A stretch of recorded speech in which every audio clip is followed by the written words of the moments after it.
Sentire Media. Hello, you. You're listening to A History of Italy.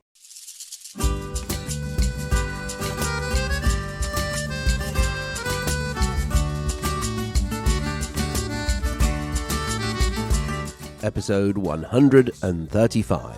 Savoy, different coloured counts, and a murder mystery. 1255 to 1391.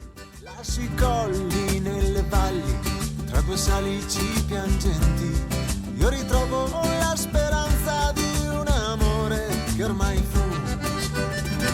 We last left the Counts of Savoy having received a sound whipping by the Piedmontese commune of Asti in the year 1255, in which not only did they not manage to bring the city under their control, but ended up having to pay the embarrassing cittadinatico tax to be considered citizens and sort of vassals of the commune.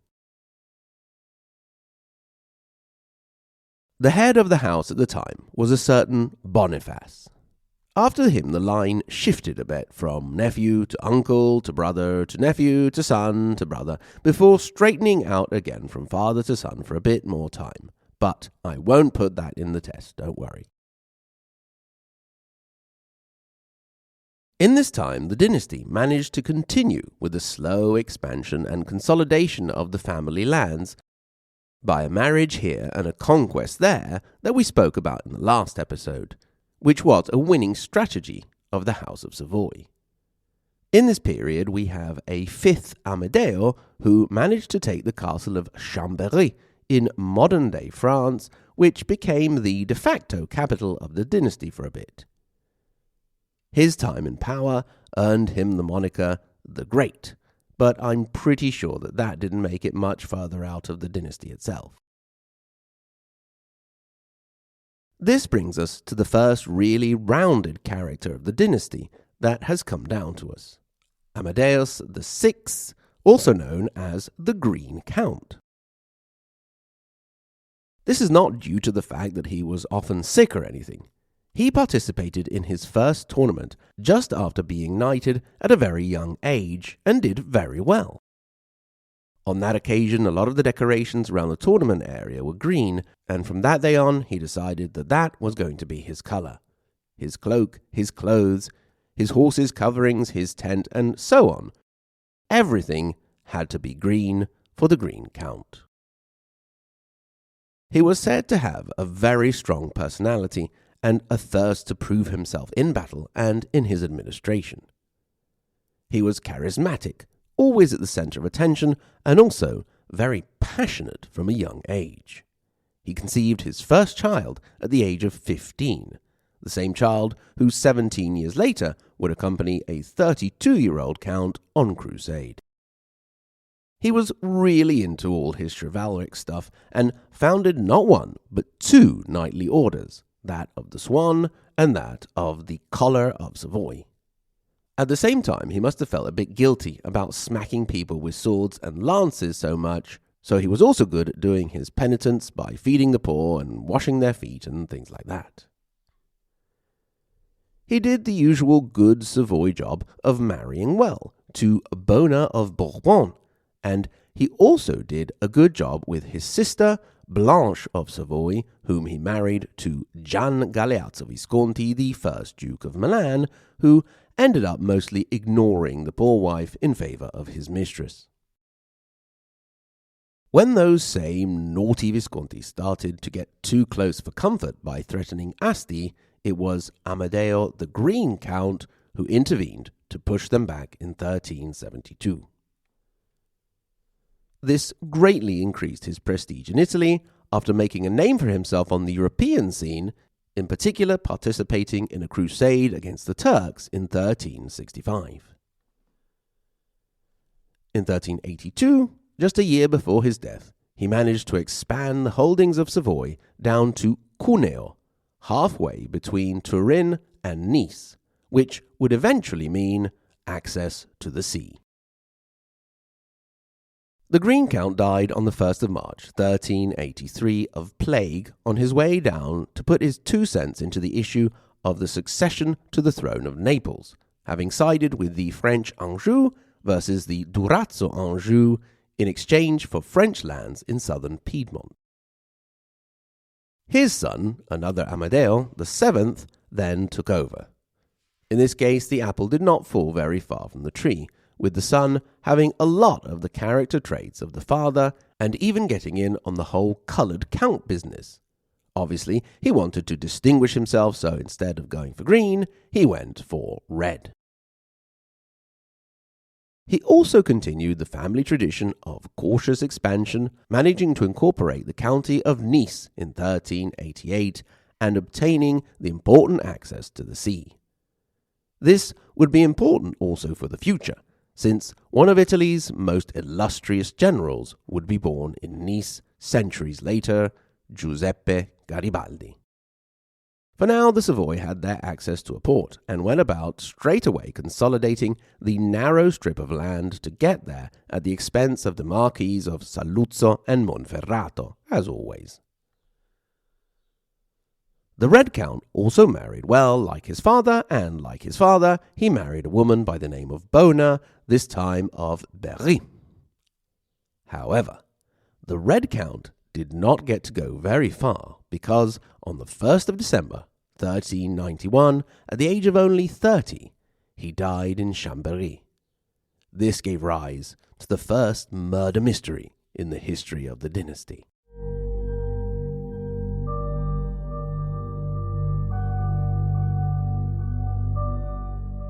You see, Amadeus VII had fallen from a horse a few weeks previously and had got a nasty wound on his thigh.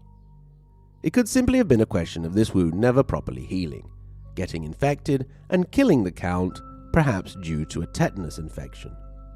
However, at the time, it was seen as murder by poisoning, a suspicion supported by the supposed dying words of the Count himself, who, as he wasted away in agony, was said to have damned his treacherous poisoners.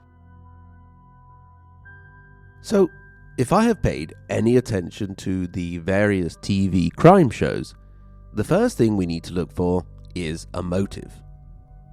That one was pretty easy when it came to dealing with hereditary rule, and that was the succession. Amedeo VII had a son who was called, would you believe it? I bet you can't, Amedeo. Unfortunately, he was a rather sickly child, and in a time when children often didn't make it to adulthood, this meant danger for the future of the dynasty. That was the motive. Then there were the suspects, who were part of a faction out of 3 that formed after the Count's death. First, there was the faction led by the Countess mother, Bona of Bourbon, and the pro-French part of the court. Bona had managed to carve out a certain influence for herself when her husband, the Green Count, had been away on various business. She was known to distinguish her from her widowed daughter-in-law as Madame Legrand. Then there was the widowed daughter-in-law, but she didn't play much of a role in the coming malarkey. She was known as Madame Lejeune. The other important factions were those of the Piedmontese Italian nobles. Their leader was a pretender to the throne of the county. You would hope that he at least would have a different name, but no chance, he was also an Amedeo d'Achaia. We'll call him the pretender. Now, suspicions fell on a Bohemian doctor by the name of Jean de Granville, whom the Red Count had consulted to do something about the fact that he was going bald. This is rather unpleasantly ironic. You call in somebody to take care of your bald spot and you end up getting killed. I will take my chances with hair loss. The doctor had the Count shave his head completely and started to anoint the scalp with a series of various substances, including some made with myrrh and wine. The accusers say that this was the occasion in which the Count was poisoned. I'm not sure if that means through the scalp or while he was at it somebody put something in his drink, but anyway, that was the occasion. At this point, the Countess mother Bona of Bourbon, Madame Legrand, set up a commission and very quickly found the doctor not guilty. It was the incredible speed, one day, of the not guilty verdict that raised the suspicion of the faction of Amedeo VII, the Pretender, who then moved in and had the doctor imprisoned. When the doctor was freed with the help of Bona of Bourbon's faction, the Pretender's suspicions became certainty. He set up a new commission, and the Countess Mother ran off to a castle on Lake Geneva. The commission arrested a man by the name of Peter of Lompes, a spice merchant who had given Dr. Granville the ingredients for the baldness cure. Under torture, the man confessed to the involvement in the supposed conspiracy of the doctor and the Countess Mother herself. He was then beheaded in front of the castle of Chambéry, and his body chopped up into bits and sent under salt in barrels to different cities in the county. Sometime later, the doctor was also captured and confessed under torture. Despite the fact that the Piedmontese Pretender faction now had a culprit who had also named those behind the deed, they couldn't really go much further. They simply did not have the military strength to pursue a conflict that could eventually lead to war with France. But that is not the end of it. Here comes a twist to the story. Up popped a friar, Brother William Francon, who had been the last confessor of the poor spice merchant Peter of Lompes. He claimed that the man had told him that he had really been innocent and had only confessed under torture.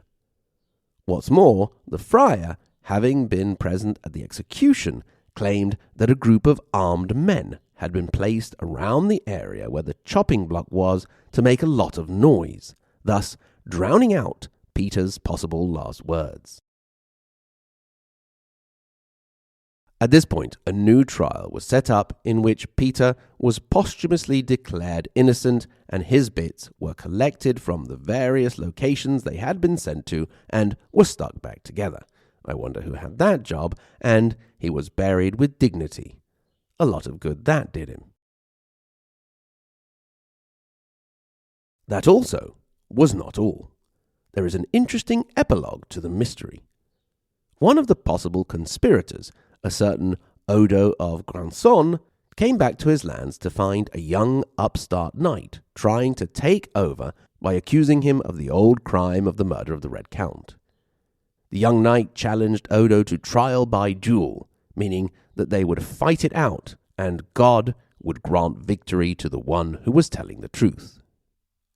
The 60-year-old Odo, who was suffering from an illness that caused him pain in his arm and made riding difficult, thought it would be a good idea to accept this challenge from a young knight barely older than 20 who was used to regular fighting in jousts and battles. I mean, why wouldn't you? Odo was thrown off his horse and killed on the first run. Make of that what you will. The end result was that Amedeo VIII, whose health had improved meanwhile, had a more straightforward path to succession, and succeed he did. If for Amedeo VII, son of Amedeo VI, the apple hadn't fallen far from the tree, with Amedeo VIII, son of Amedeo VII, someone caught the apple as it was falling and decided to throw it as far away from the tree as they could. Where the father and grandfather were strong, charismatic, and macho, Amedeo VIII was weak, introvert, and bookish. However, this shrewdest of politicians would take the House of Savoy to new heights, and for a time ran the risk of becoming one of the most powerful men in Christendom.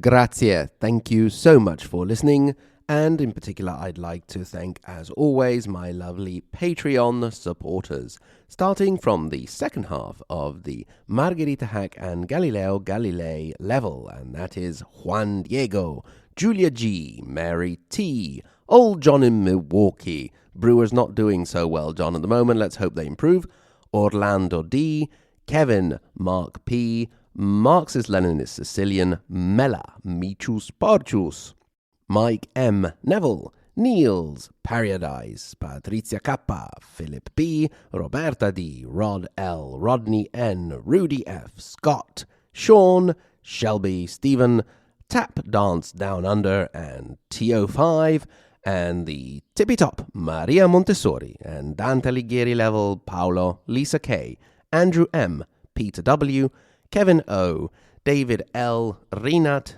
David, Oak, Jay, and Sen.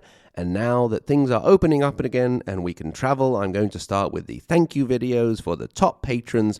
So there's videos coming your way, Peter, Kevin, and David. Look for them on Patreon. Remember, if you are so inclined, you can get in touch. Hello at ahistoryofitaly.com, or get in touch on social media. We are on Twitter, Instagram, and Facebook.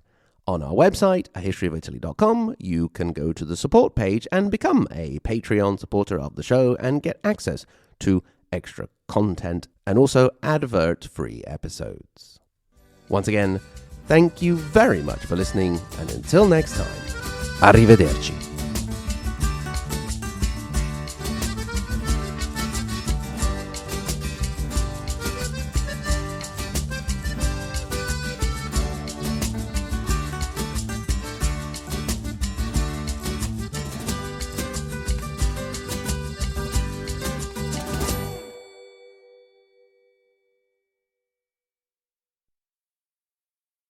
Ah, here you are. Let's get down to business. Right, what's that then? What do you mean? Didn't you get my pigeon? Yes, I did. Very tasty, thanks. What? Tasty? You ate my favourite pigeon? Oh, sorry. I don't know. It was a carrier pigeon. What did you think it was?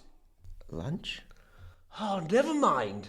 We are here to start the preparations for the investigation and trial into the death of the Red Count. Oh, yes. Nasty business, that. Yes, well, we believe... It was the butler. What? Yeah, the butler of Mr. Red Count in the bedroom with a candlestick. What? No, we suspect a doctor, a certain... Ah, yes, Dr. Plum in the hall with a rope. No, it was a certain doctor called... I know, it was a green count in the courtyard with a herring. Now you're just being silly. You can't kill someone with a herring. Could be frozen. That would really hurt. Oh, stop it. Anyway, the Green Count was the Red Count's father, and he's been dead for years now. Now, some have tried to say that the Count died from a wound he got falling off his horse in the forest. There you are, then. It was the Red Count in the forest with the horse. No. We suspect that the Countess Mother had the doctor poison our dear departed Count. Our dear Count? Yes. The one you hope would die so you could become Count? What? What? No, I never said that. I said I hoped he would dye his hair, because of his bald spot. That's not how I remember it. Well, let's not dwell on the past. That won't do any good. Now, the doctor. Ah, okay. So, the doctor, what does he look like? Look like? Well... Is he bald? Bald? What? Has he got green eyes? I don't know. Has he got a beard? A beard? Is it Claire? Claire? Claire who? Can we just concentrate on the matter at hand, please? All right. Oh, you have to give me 200 ducats. 200 ducats? What on earth for? Well, I passed go on the way here. Sentire Media. Hey, podcast producers and show hosts. Do you want to join a podcast network that celebrates all things Italian? At Sentire Media, we understand the allure of Italy and its unique culture. Our devoted team of hosts and producers are all driven by their shared passion for Italy. And we work tirelessly to create the best lifestyle podcasts and content that will whisk you away to the very heart of Italy. With us, you can savor the mouth-watering flavors, get lost in the stories from the past, break down the cultural barriers, and truly immerse yourself in the vibrant traditions of this intoxicating country. If you have a great podcast idea or are already in production and would like to join Sentire Media, head over to sentiremedia.com, that's SENTIRE media.com, and find out how to submit your show.